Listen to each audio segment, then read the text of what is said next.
So if you went to sleep, you're not aware of darkness when you're asleep. And so if you went into sleep, into unconsciousness for always and always and always, it wouldn't be at all like going into the dark. It wouldn't be at all like being buried alive. It would be as if, as a matter of fact, you had never existed at all. Not only you, but everything else as well. You would be in that state as if you had never been. And there, of course, there would be no problems. There would be no one to regret the loss of anything. You couldn't even call it a tragedy because there would be no one to experience it as a tragedy. It would be simple, nothing at all. Forever and for never. Because not only would you have no future, you would also have no past and no present. Welcome to an episode of The Locks. Welcome back. It's been a little bit since we've done this.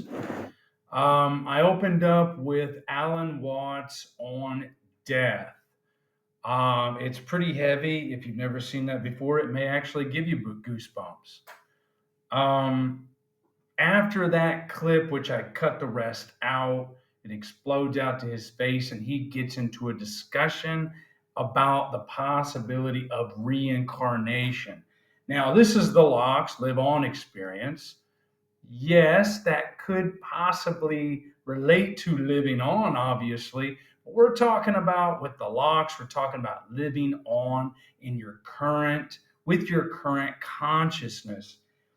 And with Alan Watts talking about the death of the body, which of course is going to result in an end in my ideology or my philosophy, my beliefs, that's going to result in an end of the consciousness as we know it, because the consciousness is tied into the brain, and that is what creates our consciousness. Now, you can have all kinds of philosophical debates about this, but that's not the angle that I'm coming from here. So, it makes you think if your central nervous system dies and your consciousness stops existing, then you therefore stop existing, and it's going to be like it was before you were born, forever and ever. There's no way to understand it and there's no way to experience it because it's just non-existence. If that thought scares you, it probably should, because that non-existence will probably go on forever and ever and ever more. It took how many thousands of years for you to be in this very finite, small window of existence, and then after that, how much more time will go by without your existence again? You're going to be in non-existence more than you were ever in existence. This existence we have now is just the blink of an eye, and it's done. Now, it doesn't have to be like that. It doesn't have to end with non-existence. It started with non-existence, but it does not have to end with non-existence. And that's why I am here to talk about our opportunity to live on. And of course, abandoning the idea of traditional clinical death, burial, cremation, whatever it might be, abandoning these old ideas, because if it does scare you, and it probably should strike a little bit of fear into your heart that there could be non-existence forever and ever. Well, how do we get out of that? We have to preserve the consciousness. And how do we do that? We preserve the central nervous system. And how do we do that? We can use cryonics, which is what we have available now. Boom, our live on existence experience starts there. So, some of you probably thought I was going to get into some crazy, deep philosophical debate here. I thought about opening it up with making this about healing shame and talking about we ought to think about non-existence because we're going to spend more time in non-existence than we will in existence. But I wanted to come at it from a different perspective. Absolutely love Alan Watts. His stuff's very heavy, very meaningful. I don't want to scare you into the locks. That's not a good place to be. But religion has scared people into believing in the afterlife, into a fantasy, made up, make believe afterlife for thousands of years, millennia. So why not use the same approach, to get you into the locks? Well, that doesn't help either. I think we want to come at it from some sort of reasonable, logical perspective. And this is one way to do that. Look at Alan Watts, listen to what he said, going into unconsciousness, never coming out of it. The only way to solve that problem is to not let your consciousness fade away forever. So basically, you've got to preserve the body. You've got to at least preserve the consciousness.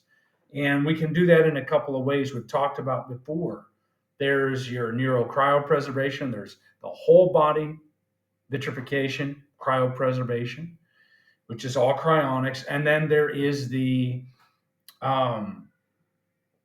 completing the human connectome projects, using this Neuralink with Elon Musk's latest technology, and then, uploading our consciousness into a server and then saving it in a digital afterlife. That will at least preserve our consciousness in some cloned or very emulated form. That's going to at least get us closer to a living on experience than letting our consciousness drift away and then that go on forever. That nothingness, that non-existence go on and on and on.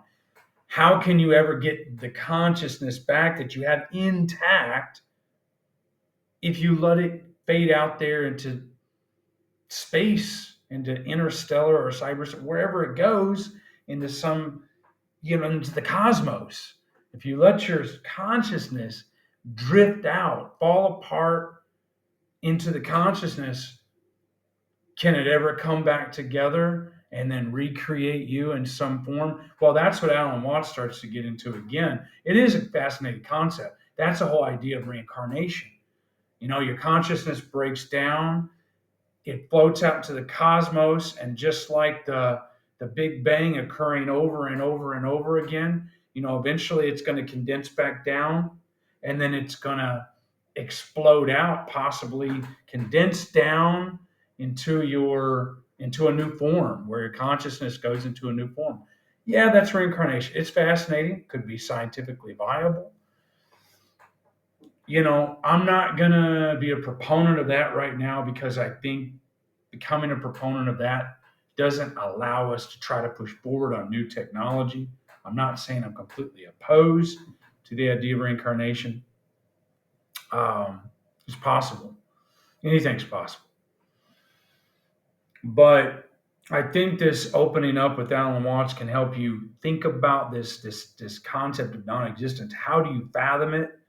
And if it scares you enough, it's probably time for you to explore cryonics, preserving your body, preserving your consciousness, so you don't have to take the chance, if there's even a chance, of going into non-existence, and you want to live on. Why would you take the chance and letting your consciousness unravel into the cosmos and never being able to get it back again?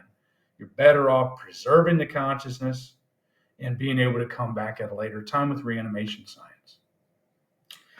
I'm going to leave you with those ideas. And until next time, live on.